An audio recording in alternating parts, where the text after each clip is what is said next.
Welcome to Talking Business, the weekly digital business interview from Tees Business in association with Jackson's Law Firm. First, a word for our sponsors. Jackson's Law have been advising business owners now in the North East since 1876. And with offices in Stockton as well as Newcastle, they are very well positioned for the region's businesses in terms of all aspects of commercial law.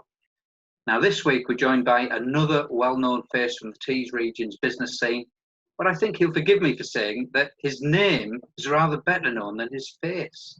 I'm delighted to be joined by the Managing Director of truly iconic Teesside brand, shoe retailer to generations of Teessiders. A big welcome to Charles Clinkard of Charles Clinkard. Hi, Charles.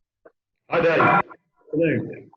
That's fair, isn't it, Charles, to say that your name is definitely more famous than your face?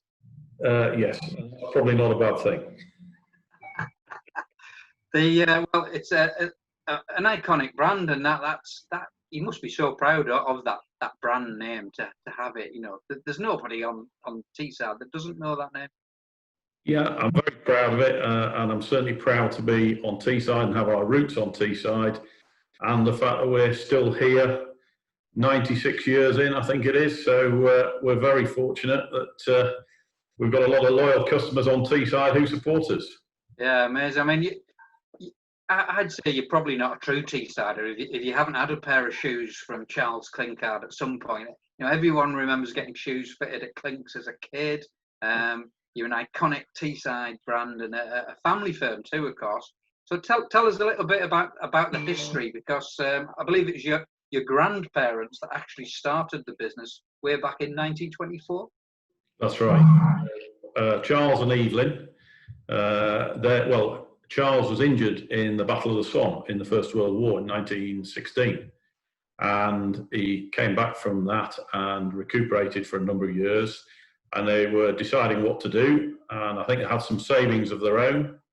A bit of support from the bank and some support from several suppliers who gave them quite a lot of credit on stock, etc. And the rest is pretty much history. They decided to go into 19 Corporation Road was the original store, and the business was founded there, and that's where it's grown from. Amazing. 19 Corporation Road was the very first, and you've got how many stores nowadays? 30. Right. So, I mean, I think I've seen images of the when was it that store that was bombed in the Second World War? Yes, that's right. Well, in actual fact, by the time of the Second World War, we'd moved to next door. My grandparents did a deal with the neighbour because they wanted to start, or my grandmother wanted to start selling children's shoes. That was her passion, and she'd sort of seen a bit of an opportunity. So they switched to the bigger premises next door, and children's shoes were started after the Second World War, added to the mix, and it's grown from there. Right. For many people, I mean, is it fair to say that you get that where a lot of people say, "Got my when I was a kid, that's where my mum brought me for my shoes." Yes, so that is quite true. Most people have either had a pair of children's shoes themselves from us, or indeed take their children there. We don't always get the parents shopping with us, but I think we have looked after an awful lot of people on Teesside over the years. So, I mean, nowadays you've got stores right across the country, but you're still on Teesside to this day, and you know, including those fantastic headquarters in Middlesbrough that I've visited before. It's obviously important to you as the MD and as a business that you've kept your links here in Middlesbrough and Teesside. Yeah, it was quite an easy decision in the end. We looked around 5 years ago. We looked around for about 12 months to find a new headquarters because we wanted to consolidate everything into one building. We had 2 buildings at Preston Farm. And we looked at sites at Stokesley, Long Newton, and various other sites around Teesside. There was actually one next door to us at Preston Farm. But in the end, the council were very supportive on this particular site where we are now at Cannon Park, and backed us, and we were able to negotiate a very good deal to buy the freehold. and it was the right size. And the other thing is all the staff were happy to move here, so it made it easy.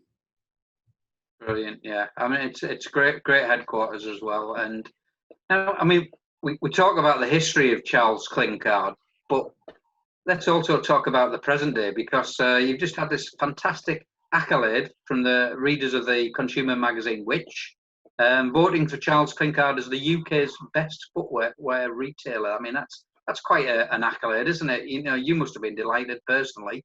Yeah, it was a nice surprise, and I'm pleased for the store teams who really do try to give the best customer service. You know, we're not always perfect, but we do get it right most of the time, I believe. And I do think we probably give some of the best service that's available on the high street today. And quite frankly, I do feel some retailers' service is non-existent these days. You know, you can get some really poor service. So it's something we've always focused on, tried to deliver, and I think most of the time we do it pretty well. Yeah, I mean, it's like, it's almost like good service has become a little bit old school, you know, like, oh, just help yourself, you know, becomes too much of the norm. And yet I think people really value good service when they go into a store, don't they? They do, and it's the one real point of difference we've got with online, because you can go in store, you can interact, customers can interact with the staff, and I suppose that, and actually feeling the product, picking it up and physically trying it on, there are two main differences with online. And if you get the service right, it just makes the customer experience, the shopping experience, a real pleasure. In this survey, I saw that you came out on top for product quality, in-store experience, service, and you were singled out for praise as well for measuring and size guidance. Because, again, something I think, when I think of, someone said, where's the best place to get your shoes fitted? Well, Clinkard is famous for it. Yeah, true. Well, we'll start with the fitting one. That's a little bit of bone of contention in the business, because we really only measure on children's. We will, if an adult requests to have the feet measured, whereas we used to do it regularly, we don't do it so much now, but we're happy to do it. But on children's, it's definitely a key part of the service. We measure and fit. The only problem we have there is a lot of people come in and get their feet measured, or get their children's feet measured, and then go and buy their shoes elsewhere. And that is a little bit of a bone of contention with the staff. It's a great part of our service, but it does provide its challenges. And certainly other retailers similar to ourselves in the country now have actually started charging for measuring feet. And if the customer buys the shoes, then there's no charge, but we haven't put that policy in place yet. But it'll be interesting to see how things develop going forward. It seems fair. Yeah, it's a difficult one. You know, it's one of those challenges we've got. And then your question on product quality. I mean, basically, we work with brands. We're almost an umbrella business for good quality brands. And there's a partnership being built up over several years. They enjoy working with us. We enjoy selling their products. It means that the products generally have come through an ethical source. The factories are working to a high standard. And from our point of view, the materials that are going into the products are good as well. So it works both ways. And I think that's, you know, it's recognised by the customers. There's no doubt about it. And obviously, Which have chosen to highlight that as well. And I think it's not just Which, of course, is it? It's readers. It's people who shop for shoes on the high street, and that, I think there's no higher accolade, really, is there? No, that's right. And you know, the consumer has voted in our favour, which is great. And I think your in-store experience comment, that largely is down to the staff and the mix of products, and yeah, the environment we provide. But the staff really do make an effort to engage with the customers and give them a high standard of service, and I think that does make a difference. What we got, about 500 staff, is it nowadays? Yes, roughly just over yeah. 500.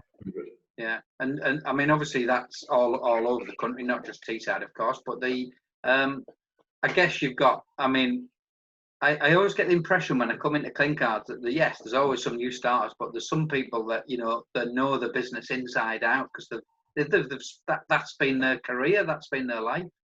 Yes, we have a lot of long-serving, loyal staff, and without them, we wouldn't be where we are today. Yeah, knowing the business inside out and knowing what the standards are, etc. Yep. So sometimes I think, is it fair to say people think of Clinkards and think traditional, and these are challenging times for the high street. We all know that. Yep.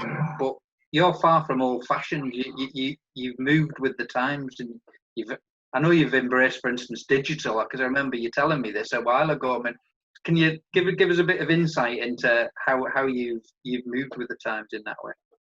Well, as far as going online, that was a stroke of luck, I think, or happened. I networked quite well with local people, and there was a music business called Williams. You might remember it. Yeah, yeah. I used to play squash with a guy called Ken Campling, who was the MD of Williams.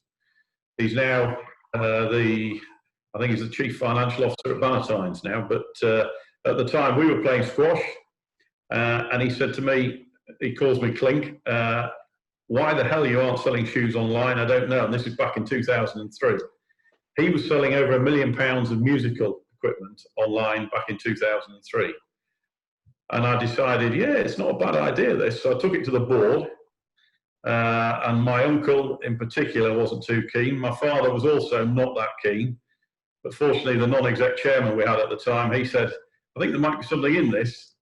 And so it got the green light and we went ahead. And really, we haven't looked back from there. Online has been a key part of our business. And in fact, during lockdown, it's almost been a saviour for us because that has been our only activity. It's our only route to market, and it's actually done very well. Yeah, I mean, it has struck me a few times over these last 2-3 months that how much worse it would have been in the days before social media and websites. We'd have been knackered, a lot of us, wouldn't we? We would. And, calls like this, which we're having today, have become the norm. Yeah. Certainly during lockdown, it's actually been quite interesting how good it has been as a means of communication and keeping in touch with people. Yeah, yeah. Is that, I mean, you've made that a success, the digital sign, your website, you can now go online and order. And yet the success of that generally, I guess, is part of the reason why the high street is in such turbulent times as well. So there's sort of it's a double-edged sword, is it? It is a difficult one, but the biggest problem on the high street at the moment is definitely the rents are too high now. And the rates, although we've had government support recently, and indeed into next year, they're out of kilter with the rent, with a value, the market rent value. So we're finding it very challenging from that point of view because the turnover has come down. And so the numbers don't stack up. It's quite easy to control the levels of staff because we can do that based on the demand we're getting. But when the numbers are falling and you've still got fixed costs that are there, the high street does become very difficult to maintain a profitable existence. So what is it? Some sort of reality check from local government, national government, both? I think it's a combination of factors. I mean, the support we've had off the government during lockdown has actually been very good. But I think the landlords, particularly in some of these big shopping centres, Intu's had a lot of publicity recently. Yeah, they're in severe trouble. But their assets were way overvalued. And so, the lenders now are looking at that business, and it's going to be very challenging for them whether to survive or not, and it'll cause problems for us as tenants in those centres. So it is very, very difficult out there at the moment, and I don't know where it's going to end up, but we'll be trying our best certainly to survive. Yeah, I mean, how, for those who don't know, I mean, you've started in Middlesbrough, but you haven't necessarily gone into cities as such in terms of where you've put Charles Clinkard stores. Smaller towns, is that? Yeah, smaller towns, market towns work very well for us, and indeed, since we've reopened, they have come back fairly well. The trade there has been reasonable, but the shopping centres have been a disaster since we opened last Monday, and a number of retailers in the shopping centres, or a large amount actually, have chosen not even to open. They've just kept the staff on furlough and haven't even reopened. So the high street had challenges even before what we've gone through, what we're still going through, a pandemic. You know, how are you fixed? How's the business fixed now after COVID? You know, for the time being, I guess it's getting used to this new normal. Yeah, well, it's definitely our biggest challenge within the business for me and the management team, and indeed the staff. Prior to COVID-19, I think things were challenging enough. You know, basically we'd had Brexit sort of banded round for about 3 years, and certainly that had caused its issues. And now, for Charles Clinkard, it did as well, did it? Yeah, well, a lot of our footwear is imported from Europe. Right. Mainly manufactured in places like Portugal, some in Italy, Spain, and then, you know, the German brands, probably some of it does come from further east, but we are buying from a German source effectively, and that just reassures us in terms of the quality and the ethical production, etc. So, and the fit and the standards they work to are very high.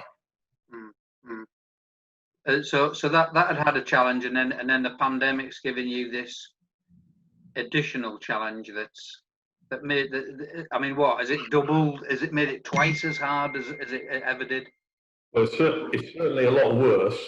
And I think if we hadn't had the government support through the furlough scheme and the rates holiday, business grants and CBIL loans, there'd be a lot more retailers failing. I mean, there's enough doing CVAs and administrations, you know, they're almost happening on certainly every other day and 2 or 3 a week at the moment. So it is really, really difficult. But I think with the support of the suppliers as well, on top of the government support, because we've had some extra dating and a bit of extra discount here and there, the bank's been really understanding with us. And I'm pleased with how the whole of our team have handled the situation so far. We've had very, very few issues with the team, which has, you know, helped us through the situation. So, if somebody visits a Charles Clinkard store now, what differences are they going to see from what it would have been like 3 months ago? Well, we've put social distancing signage and measures in place. We've got PPE. The girls are wearing these face shields or visors when they're serving, and putting gloves on if they're actually measuring and fitting children's feet. So those are the main precautions we've taken. There's around the store. We're spraying shoes after they've been tried on. So from that point of view, I think we're being very sensible, but we're trying to keep things as normal as possible. And I think, as you say, that is going to be the new norm in any case. You know, people are going to be a little bit more cautious. And as long as people are being sensible about how they're going about things, I think it'll be fine. Because it's a pleasurable thing to buy a new pair of shoes, isn't it? It's you know, so you don't want people coming in stressed. No, you don't. And you know, clearly from our point of view, we want to make sure the customer experience while they're in store is a good one. And we have had so far, since we reopened, nothing but positive comments. I think I have had one complaint to deal with since a week past Monday. You know, and that's very encouraging, because if we were doing something wrong, we'd have probably got a lot, or had a lot more to deal with in terms of issues from customers. Yeah. So, all things considered, I mean, these are challenging times. You've already touched on that, but you're fast approaching 100 years of Charles Clinkard, 4 years away. I mean, you must feel incredibly proud of that history. First and foremost, that must just fill you with pride that this is a family firm. You know, I think is it right? You're the third generation Charles Clinkard to actually run the firm. Yeah, I'm the third generation. My uncle was called Charles Colin, but he preferred to be referred to as Colin. Right. And then I was the first Clinkard of the next generation, so I got called Charles. So that's and it's stuck. What's the plan after that? Is there another Charles ready to step in, or when you eventually decided to step down, or Certainly not from my, because I've got two daughters. I've got Charlotte and Evie.